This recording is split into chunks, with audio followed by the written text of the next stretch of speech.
দেখো লেকচার 7 এ বলা আছে,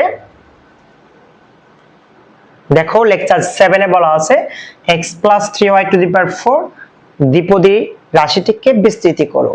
তো তোমাকে দ্বিপদী রাশিটিকে তুমি বিস্তৃতি করবা, কত ঘর পর্যন্ত তুমি করবা?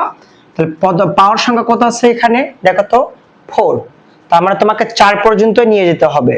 সূত্রটা কিন্তু গত লেকচারে শিখাইছিলাম x + y⁴n, কি হবে x⁴n, তাহলে nc1 x⁴n - 1 into y⁴1, nc2 x⁴n - 2 y⁴2, nc3 x⁴n - 3 into y⁴3, nc4 x⁴n - 4 into y⁴4। তার মানে এখানে ঘাত কত আছে, সরি এখানে পদ সংখ্যা কত আছে 4 দেওয়া আছে, তো তোমাকে 4 পর্যন্ত মানটা টেনে যেতে হবে।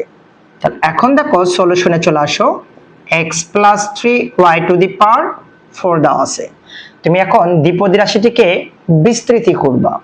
তাহলে এটাকে x, 3y কে y, এটাকে n ধরবা, x + y⁴n। তাহলে x⁴n মানে x⁴, nc1 x⁴n - 1 y⁴1, nc2 4c2 x⁴n - 2 3y⁴2, nc3 4c3 x⁴ - 3 3y⁴3, nc4 4 - 4 3y⁴ ওকে। এখন দেখো x⁴ 4c1, তাহলে nc1 মানে n, তাহলে 4c1 মানে 4, x⁴ 4 থেকে 1 বিয়োগ করো, তাহলে কত আসে 3, 3 এর উপর 1 মানে 3 y।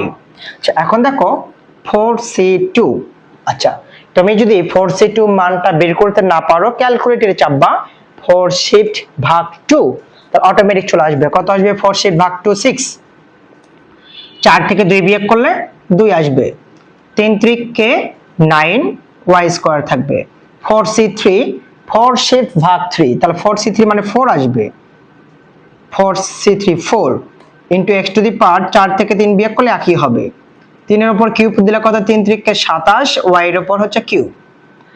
এখন দেখো 4c4 1, x⁴ 4 - 4 0, a⁴ 0 মানে 1, 3 এর উপর 4 আসতেছে, 3 × 7 3 7 81, y⁴ হচ্ছে 4 হয়, এটা আসলে কিন্তু।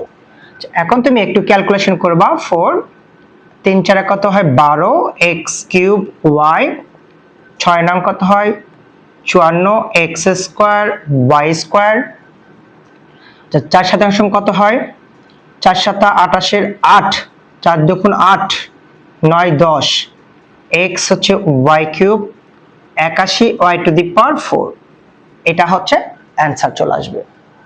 কারো কি বুঝতে অসুবিধা আছে? আচ্ছা এটা তুমি একটা কাজ করতে পারো, যে এই যে 4c2 4 শিফট ভাগ 2 মানটা লিখেছি আমরা কত 6 লিখে ফেলেছি। আচ্ছা এখন দেখো 4 শিফট ভাগ 2 তোমরা যদি ক্যালকুলেটর ইউজ না করো, তাহলে তুমি কিভাবে মানটা বের করবা? ওকে দেখো এখানে আছে কত 4c2, আচ্ছা এই মানটা যদি আমাদের কাছে ক্যালকুলেটর না থাকে, তাহলে তুমি কি মানটা কিভাবে বের করবা? হ্যাঁ তাহলে আচ্ছা এখানে আছে 2, 4 থেকে হিসাব করে ঠিক ছোট পথে আসতে হবে, তাহলে ছোট পথ আছে 4, তার চেয়ে ছোট পথ কত হচ্ছে 3, তুমি নিচ দিকে নেবে, আর এখানে আছে 2 দেওয়া আছে, তাহলে 1 থেকে 2 পথটা এগিয়ে যেতে হবে, তাহলে 1 ইনটু হচ্ছে 2, ঠিক আছে। তাহলে এখন দেখো 2 দুগুণ কত হয় 4 হয়, 2 আর 3 গুণ করলে 3 দুগুণ কত হয় 6 হয়, তার মানে আমরা এখানে লিখে ফেলেছি কিন্তু 6। তুমি এইভাবে মানটা কিন্তু বের করতে পারো। কারো অসুবিধা আছে কি?